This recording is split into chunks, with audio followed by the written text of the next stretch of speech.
Starting today, Mom will be living with us. She's your parent too, so make sure you take good care of her. Out of the blue, my husband Colin announced that his mother, Wendy, would be moving in with us to live together. On top of that, he decided to use my room for Wendy and threw my belongings in the hallway.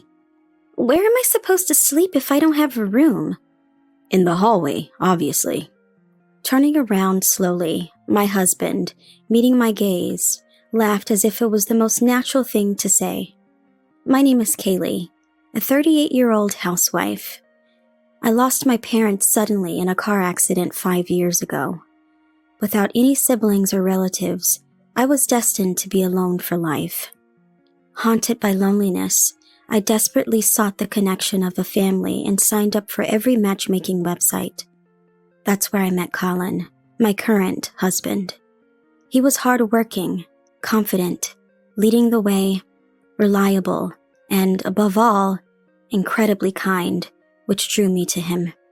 Our relationship progressed smoothly, and we got married 3 months ago, now living together in the same house.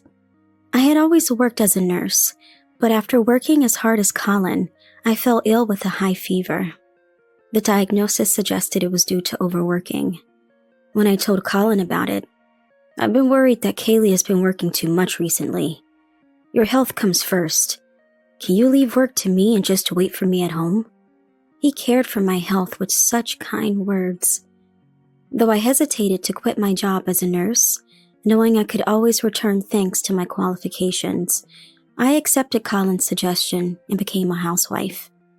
However, since then, the dynamic between Colin and me began to change gradually. Colin, concerned about me, started limiting what I could do, which escalated over time. Eventually, he began to dictate everything I did. Feeling guilty that Colin was now working alone to support the household, I soon found myself believing I must absolutely obey him.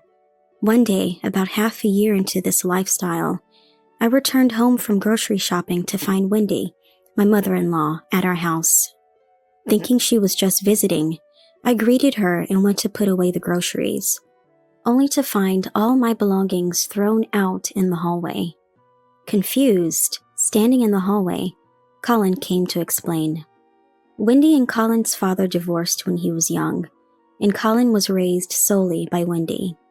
Since then, they hadn't seen Colin's father, and Colin, having been brought up only by his mother, cherished her deeply.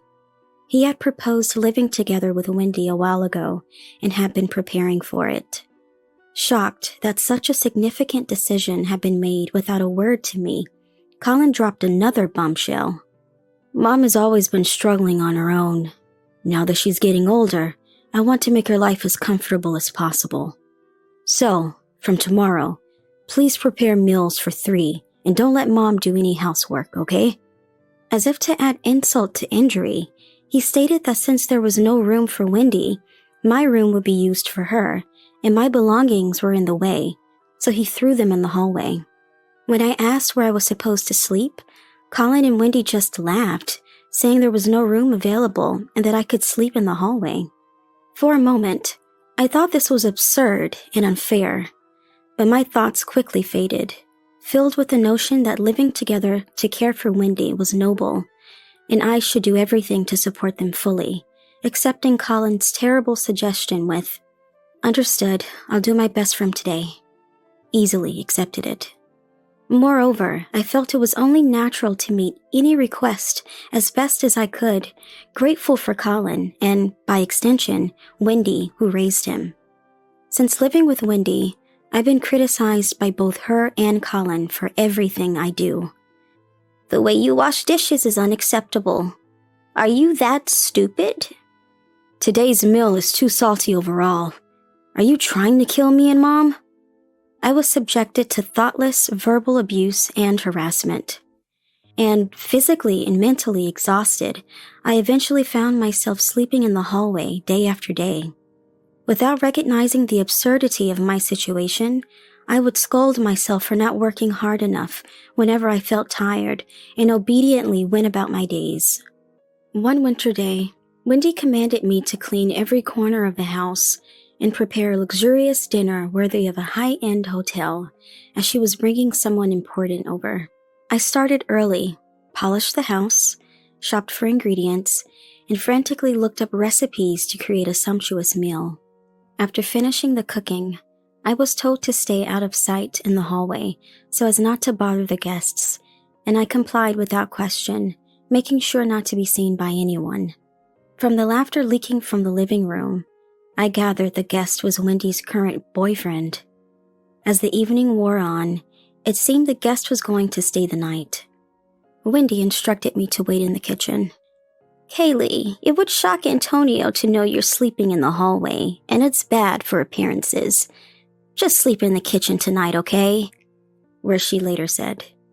Since Colin's word was a law to me, I went to confirm with him, but he was visibly upset about something work-related. "Don't come to confirm every little thing. Don't show your face," and snapped. I had become accustomed to being hit, so I quickly left to avoid angering him further. Unable to confirm where I should sleep with Colin, I decided without much thought to sleep in the hallway as usual.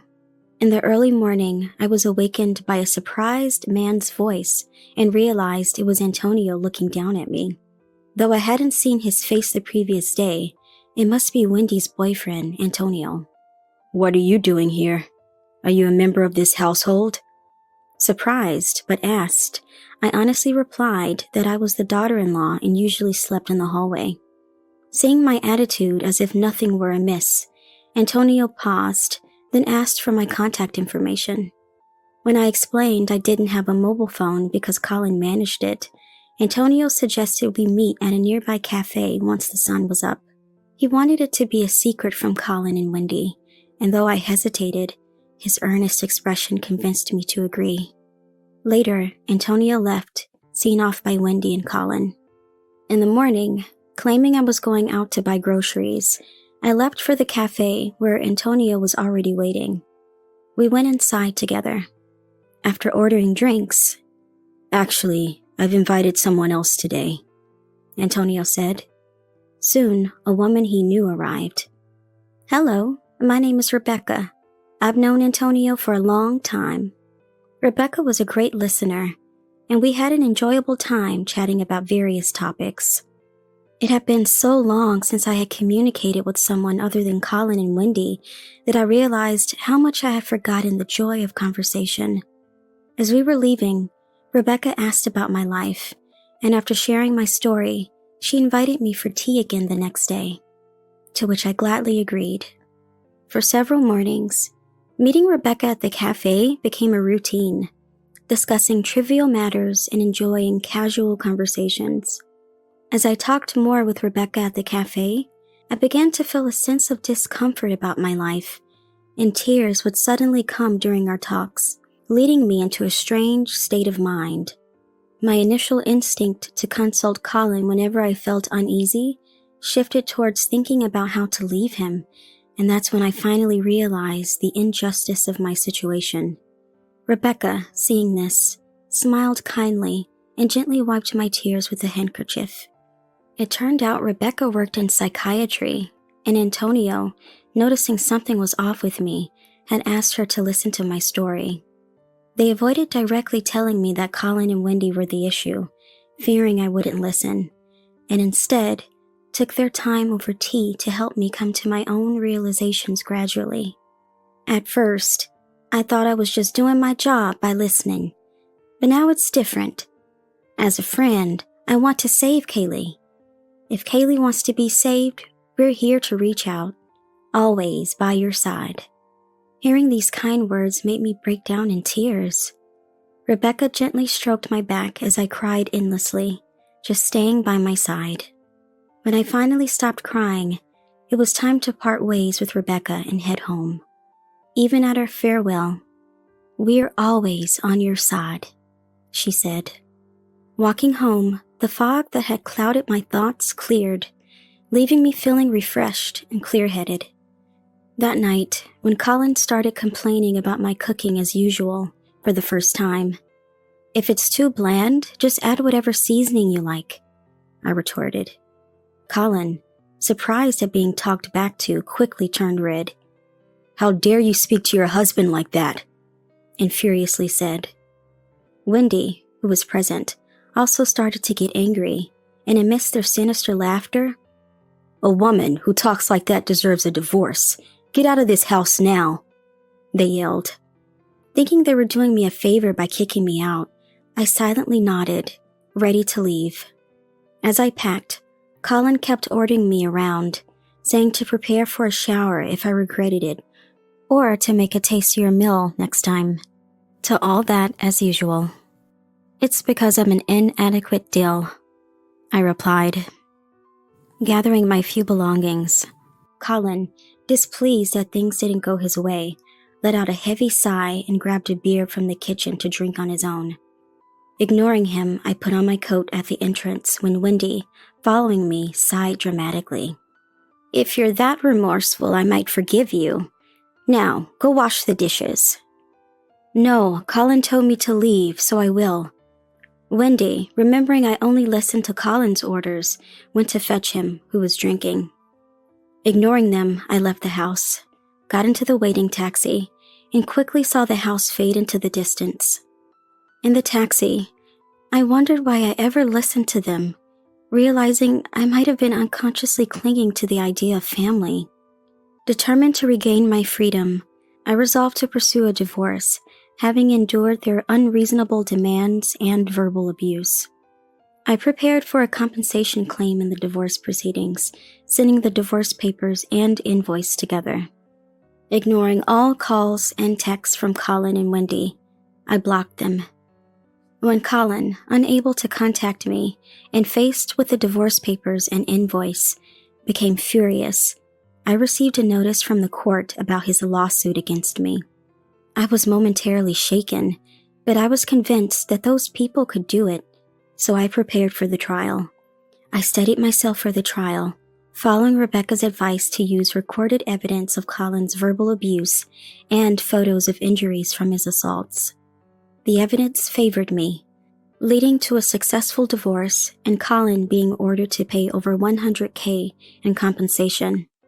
I finally won back a dignified life and peace.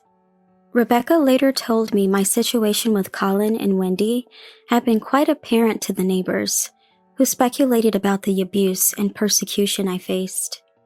My departure confirmed their suspicions, and the community viewed them as a violent family. Wendy and Antonio broke up soon after. During my stay, Antonio had refrained from leaving Wendy, fearing it might harm me. However, Wendy's refusal to break up, clinging to Antonio. "I can't be with someone who doesn't value their son's wife or family, someone who can't appreciate the people closest to them," led him to decisively end it, saying, "With me gone, Colin and Wendy, neither adept at housework, argued daily over chores. Colin, who used to vent his work and daily stress on me, turned to alcohol for relief, as he no longer had me to take it out on. During our divorce proceedings, his drinking escalated, and when drunk, his violence worsened, even towards Wendy. He then caused trouble at work while hungover, leading to disciplinary action. Now, he's doing hard physical labor to make ends meet. Fortunately, I received the compensation from our divorce in one lump sum, so it didn't affect me. After everything, I gave gifts of gratitude to Rebecca and Antonio, who had helped me, and then moved far away to start a new life. Though distance has grown between Rebecca and me, we continue to deepen our friendship through chats at cafes and traveling together. This ordeal was the worst of times, failing to secure familial bonds, but instead, I gained the best of friendships. I've returned to nursing, finding even more fulfillment in my work. And I'm trying new things like marathon running and swimming, enjoying my days free from anyone's control. You just have to put up with it if you're feeling sick. My husband Raymond insisted on making love while I was suffering from morning sickness. Seeing me refuse because of nausea, Raymond looked utterly inconvenienced and pushed forward aggressively. When I asked at least for the use of contraception, Raymond sighed in exasperation and said, "Why would we need that if you're already pregnant? As a wife, stop making excuses and fulfill your duty." My name is Haley, a 27-year-old employee at a foreign trading company. I married Raymond, who works at the same company, a year ago. Raymond is 1 year my senior at 28, with a handsome and refreshing look that makes him popular among the female staff. He is also the ace of the sales department, earning the trust of his superiors through consistent performance. Furthermore, despite his capabilities, he never boasts, always maintains a humble attitude, and is willing to lend an ear to juniors for work advice, making his personality seemingly perfect. I was one of those who admired the perfect Raymond, but the opportunity to date him came surprisingly from him. After finishing a project I had been struggling with due to consecutive overtimes, Raymond approached me, inviting me out to dinner as a gesture of consolation. Surprised but thrilled by the sudden invitation from the senior I admired, I accepted and went to his favorite restaurant. With his being the ace of the sales department, Raymond had interesting stories to share and was a great listener, making for an enjoyable and meaningful time. Gradually, we began dining out regularly on Raymond's invitation, and before I knew it, the relationship I thought was out of my reach had begun. The progression from there was swift. We went on various dates, and Raymond became a source of support for me, both professionally and personally.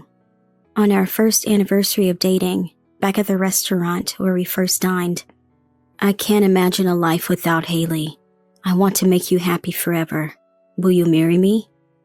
Raymond proposed with a bouquet of 100 roses. "I'm so happy. Yes, I will." Of course, my answer was an immediate yes. We announced our marriage at work, and our colleagues were happy for us, saying we were a perfect match. Soon after, we had a lavish wedding ceremony. Our parents cried tears of joy seeing me in my wedding dress. I couldn't believe the movie-like scenario I was living in, marrying the man of my dreams, and felt overwhelmingly happy as if it were all a dream. One morning, feeling unwell with waves of nausea that wouldn't stop, I decided to leave work early. Thinking it might be possible, I used a pregnancy test, which confirmed I was pregnant. Raymond and I had been longing for a child, so I immediately messaged him the news. He replied with joy right away. I later heard from a colleague that Raymond had jumped for joy and cried at the news at work. With this pregnancy, I decided to resign from my job. Though I loved my work and felt it rewarding, I had planned to continue working as long as possible before taking parental leave, considering our future. However, Raymond was not pleased with this idea. "I'm worried about Haley and the baby. Since I make enough money, isn't it better for you to quit your job? Prioritize yourself and the baby over work now." He urged me to quit. Initially, I was hesitant about becoming a housewife, yet feeling somewhat anxious about my first pregnancy and reassured by Raymond's concern for me and our child, I happily accepted his suggestion and resigned. Leaving my job was met with regret from my colleagues, but I was determined to do my best, holding Raymond's words close to my heart. At that time, I thought having a husband who asked me to prioritize our child and myself because of his earnings was ideal and wonderful. But as soon as I quit my job, Raymond's selfish and self-centered true nature began to show. That day, suffering from severe morning sickness, making even cooking difficult, I bought ready-made meals from the supermarket. When Raymond came home and I served the microwaved frozen food for dinner, he clicked his tongue in clear dissatisfaction. "You're not saying this is all for dinner, right?" "Sorry, I've had severe morning sickness all day and couldn't cook, so I bought some frozen food from the supermarket." The moment I said that, Raymond slammed the table with his fist and threw the fork he was holding at me.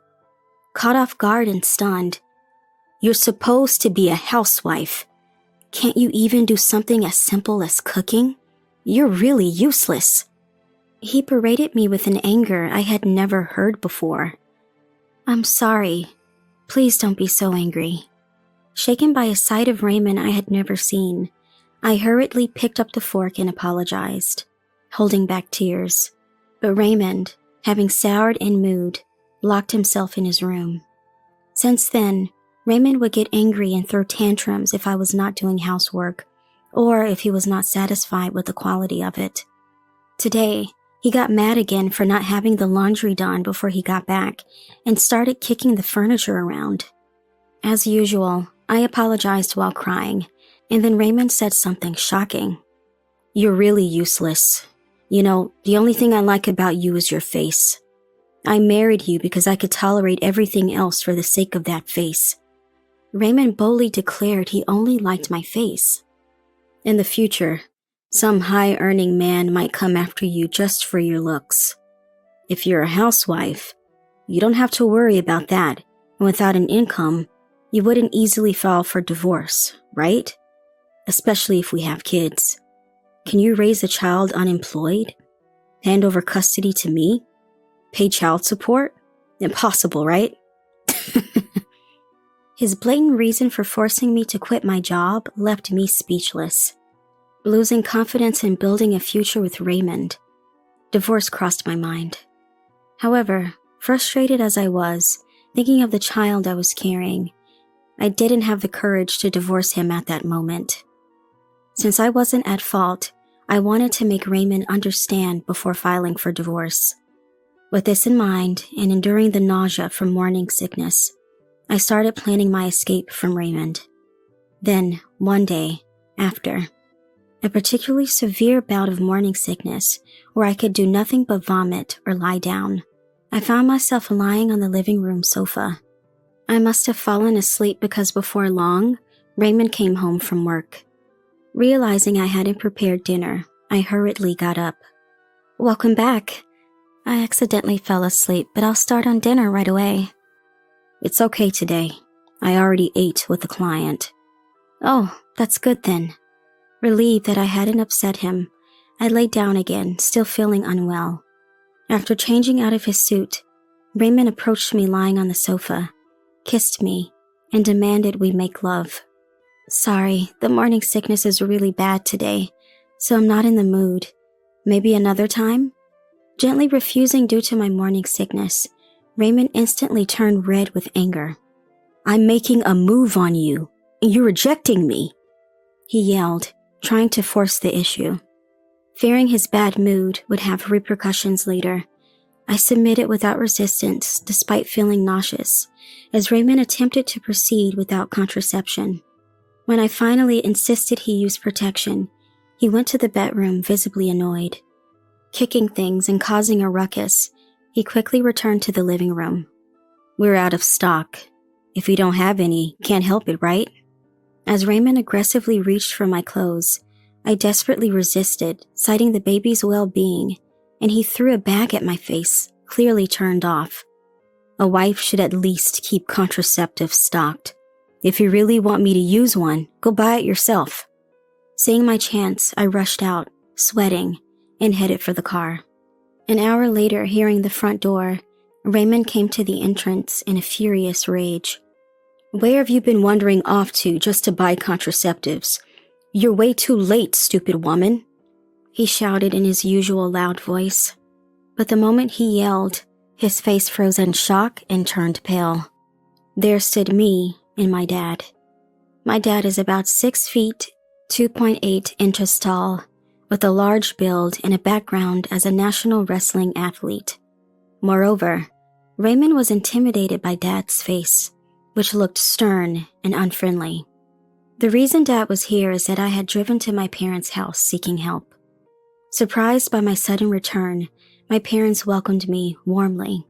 Feeling their warmth, I couldn't help but burst into tears. Realizing something serious had happened, they asked me what was wrong, and I told them everything. After hearing my story, my parents were upset I hadn't come to them sooner. Especially Dad, who was so angry he was shaking. He immediately decided we would go to my house to give Raymond a piece of his mind. Facing Raymond, Dad said, I've heard everything, Raymond. It seems you treated Haley terribly. I can't entrust my precious daughter and grandchild to someone like you. Divorce her right now." Dad's voice was as loud as Raymond's. "What's this all about? Coming to my house all of a sudden and demanding a divorce based on Haley's side of the story. Do you have any proof? Don't believe everything you hear. You just called my daughter a stupid woman, leaving her alone to buy contraceptives while she's suffering from morning sickness. What part of that is a lie?" Just as Raymond and my father were about to come to blows, I pulled out my mobile phone from my pocket. "If you want other evidence, here it is. Videos of you spewing insults and anger, lashing out at furniture, and pushing me around." I had installed a pet camera at home as part of gathering evidence of Raymond's misconduct. The camera had captured everything, and I had kept the recordings as evidence. The footage of Raymond's rampage played clearly on my mobile phone. Seeing the video, Raymond turned pale and tried to snatch the phone from me, but Dad quickly stepped in between us, glaring at Raymond to back off. "I don't want to be treated like a housekeeper and controlled by Raymond anymore. Choose either submitting this video to your company or divorcing me and paying the settlement in court." I let out all the emotions I had been holding back, demanding a divorce from Raymond. Reluctant at first, Raymond agreed, fearing the loss of his position at his company and unwilling to lose his job. Later, through discussions with lawyers, he signed the divorce papers, agreeing to the settlement and child support payments. With Dad's help, I packed my things and left the house. This allowed me to finally free myself from Raymond's control. 3 months after the divorce was finalized, my morning sickness had calmed down. However, being in the mid-stage of pregnancy, I couldn't work for long and had to move back to my parents' house due to the lack of income.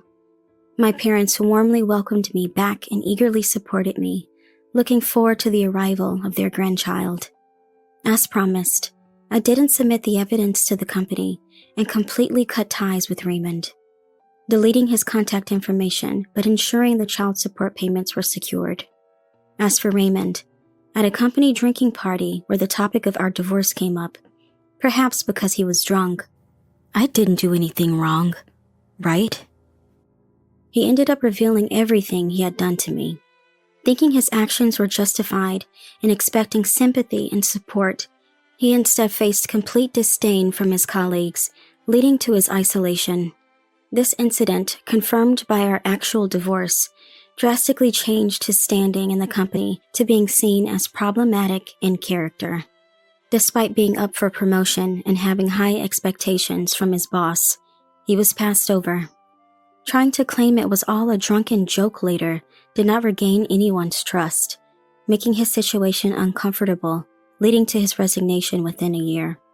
The savings and severance pay Raymond had accumulated from his sales job were wiped out by the divorce settlement, and now, while job hunting, he's desperately working part-time jobs day and night. Exhausted, he's finding it difficult to land a new job.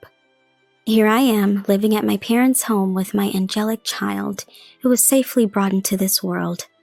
Navigating the unfamiliar waters of parenting has been a challenge, with sleep often interrupted and hard to come by, but there have been joys too. Remarkably, I was able to return to my previous job. A colleague, having heard about my situation from Raymond, reached out and, after discussing my current circumstances, helped facilitate my return to work. Thanks to their assistance, I was able to return to the workplace I loved. Upon expressing my gratitude to my colleague, "Now that you're a single mother, you have to raise your child on your own. Let us provide support in any way we can." They offered some incredibly supportive words. These words were incredibly heartening. I felt overwhelmed with gratitude towards my colleagues. My parents have also been a tremendous help, looking after my child and supporting me in juggling both work and parenting. I've made a firm resolution never to be dominated by anyone again, to freely strive in both parenting and my career. And I vowed that I would live happily ever after with my beloved child.